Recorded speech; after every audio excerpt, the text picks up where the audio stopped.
Njong waxtaan bi nag dañu koy daal di dooree rek ak li nga xamante ne moom mooy finance ak Julie Kozak mi nga xam ne daal di nay nag gën a waxaat Sénégal wala fàttali leen li nga xamante ne mooy poids bi dette bi daal di tegu ci seen ndodd mu mel ne ba tey diggante FMI ak Sénégal ba tey mi ngi am ay jafe-jafe bor bi dafa mel ni rek ab dëkk bu nekk suñu tànk te boobu ba tey mënuñu fexe ba daal di koy seppi mu nekk loo xam ne monsieur Fall daanaka ba tey réew mi ci jafe-jafe yi mu nekk dafa mel ne FMI pareegul benn yoon pour andi li nga xamante ne moom mooy ndimbalam ci réewum Sénégal. Absolument dëgg la Feuz FMI daanaka par rapport ak seen dernière visite ici au pays li ci génn dalul xel. Mais aussi dafay baax ñu rafraîchir tuuti mémoire yi. di fàttali sénégalais yi lan moo ñu yóbbee lii parce que lu am solo la c'est-à-dire FMI jóguñu rek réticent ci lu concerné Sénégal doonoon na benn destination boo xam ni bu privilégié la woon ci FMI. et aussi réew mu amoon confiance su partenaires yi la woon. lan moo éclaté loo confiance boobu jar naa teg ci table c'est-à-dire loolu day tax ñu fàttaliwaat nit ñi rek benn discours bu fi jaaroon boo xam ni discours bu maladroit la. boo xam dafay mel ni benn borom doole bu ñëwoon bëgg laa jàppale yor ay maletam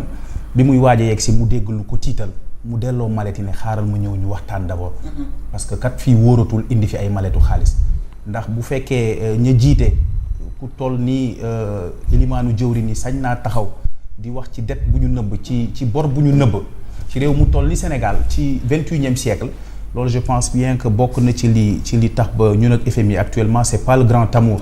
waaw mais aussi il faut rappeler surtout que FMI du ñu suñuy noon parce qu'il est bon aussi de le rappeler du ñu noonu benn état voilà FMI daanaka boo dajale woon état africain yëpp ñoo ñu ëpp doole donc ñoom it je pense bien que bu ñu sañoon ay partenaires privilégiés la ñuy doon ci Sénégal. mais là aussi dafay baax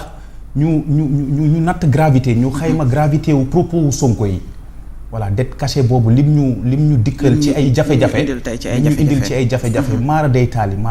moo tax ba man dama jàpp sax ni Sonko moom sa waay Sonko moom daanaka war nañ koo toppee haute trahison sax quoi en toute sincérité parce que man je pense bien que cela ça ressort même de la méchanceté c'est-à-dire quand les Sénégalais sont étranglés financièrement et qu'un premier ministre ose faire fuir les bailleurs.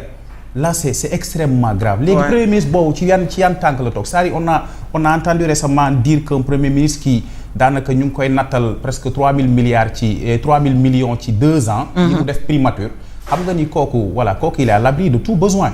donc bu fekkee moom mën naa toog ci 3000 millions wu sénégalais yi mën a dàq ay investisseurs yoo xam ne amaana bu ñu leen ubbiloon buntu yi xëy na doon na wàññi chômage bi. voilà donc doon na wàññi chômage bi moom sa waay fi mu àgg ci réew mi. dafa jéggi dayoo dinañ ci ñëw léegi sax voilà dafa jéggi dayoo trop. donc moo tax bu man bala maa pousse ci problème beeg FMI li may fàttali rek mooy ce discours maladroit. ce discours vraiment d'une maladresse boo xam ni daanaka duñu ko mën a xayma war nañ cee bàyyiwaat xel war nañ ko tegaat ci table bi vu que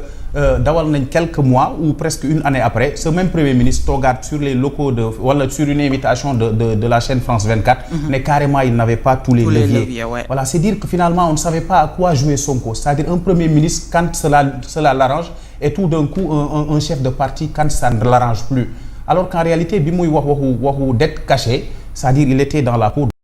on s'en rappelle quand même. mais bu fekkee dem na ba benn instant xam ne li mu doon wax maîtriser wu ko mu ne il n'avait pas tous les leviers étant un premier ministre super fort tu oses t'avancer sur une dette supposée cachée en n'ayant pas tous les leviers là c'est extrêmement grave c'est une haute trahison. voilà c'est une haute trahison boo xam ni ba tey sénégalais yaa ngi ciy jooy et puis man li ma gëm mooy boo nekkee un homme d'État c'est-à-dire même ci kër. du lépp la ñuy waxtaane ci penc. déedéet am na loo xam ne ci biir néeg lañ koy waxtaanee am na loo xam ne waxtaanu biir néeg la. waaw donc lu kiyee nii lu sensible nii lu toll nii ci lu graaw vraiment même bu fekkoon dette cachée yi y avait. man dama gëm ni il fallait se cacher et régler cette dette. et non pas le dire publiquement. c'était la bonne méthode. c'était la bonne méthode mais malheureusement on a trop souffert du gouvernement Sonko parce qu'on se rappelle tous man je connais pas personnellement qui était le ministre porte-parole du gouvernement de Sonko. Ça on ne savait pas qui était le porte-parole du gouvernement de Sonko en toute sincérité c'était un super premier ministre qui était là qui parlait au nom de tout comment dirais-je de tous les ministères c'est-à-dire fu ministère bu am dara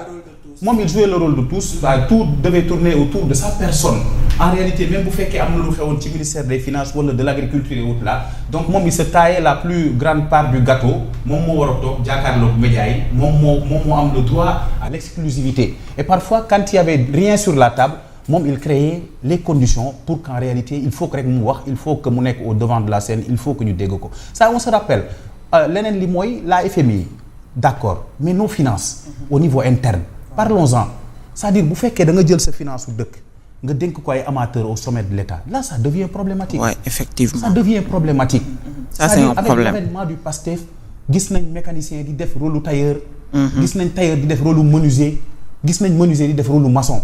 C'est extrêmement grave. Ouais. C'est-à-dire le Sénégal ne manque pas d'experts fiscaux. Le Sénégal ne manque pas d'experts financiers. Mais pourquoi ne pas mettre les hommes qu'il faut à la place qu'il faut pour redresser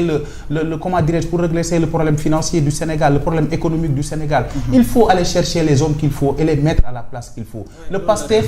PASTEF, en voulant briguer les suffrages des Sénégalais, avait promis cela. C'est-à-dire bi ñuy wax waxu ay nu mu tuddati ay kii nu mu tuddati poste bu nekk dañ fay teg ki nga xam ni moom appel à candidature les populations avaient ce pressenti là c'est-à-dire gëmoon nañ ni ñii boo leen fi tegee kat first duñ ko fi jëlee ci wàllu média teg fi Pape Matar Fall bi nga xam ni xamul dara ci journalisme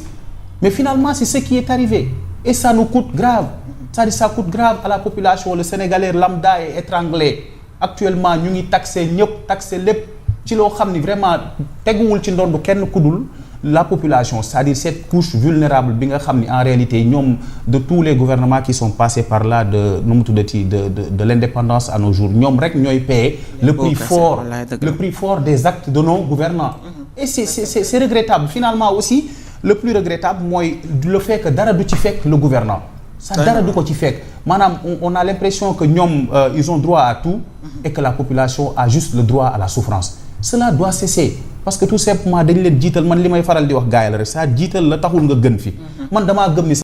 jiital ñoom ñoo la gën voilà da nga war a nekk à leur service déglu leen di leen tatagal ba pare aussi orienter leen ci yoonu naataange moo gën vraiment li ñu guuta gi ñu dugal réew mi ba tax ba actuellement ni vraiment ñëpp xeeb ñu maanaam ñi ñu naw la woon sax dañ ñoo xeeb actuellement ñi doon ñëw les yeux fermés ñëw investir Sénégal wala ñëw tàllal Sénégal loxo pour bëgg a jàppalante ak ñun économiquement financièrement ou quelque chose comme ça ñëpp réticent ñëpp téye seen loxo dem nañ ba est-ce que actuellement ñun gën nañ crédible Gambie c'est une question ah oui c'est une question et elle mérite d'être posée d'où l'intérêt ñu am ci vraiment taxaw seetlu bu baax et puis j'espère que le gouvernement de Al Amin Lo vraiment saura prendre le dessus sur ça parce qu'en réalité voilà ñoom jàpp nañ ni démb lañ leen fal mais il faut les rappeler que seen mandat léegi mu jeex ils sont presque à mi-mandat et vivement que les choses changent parce que le Sénégalais est extrêmement fatigué trop fatigué alors par rapport ak la même question monsieur Ndiong li nga xamante ne moom mooy téegi FMI tee ay loxoom ci réew mi boobaak léegi ñu koy dund mais est-ce que nekkul également li nga xam ne mooy gën a yokk jafe-jafe yi askanu Sénégal di dund gis nga démb li nga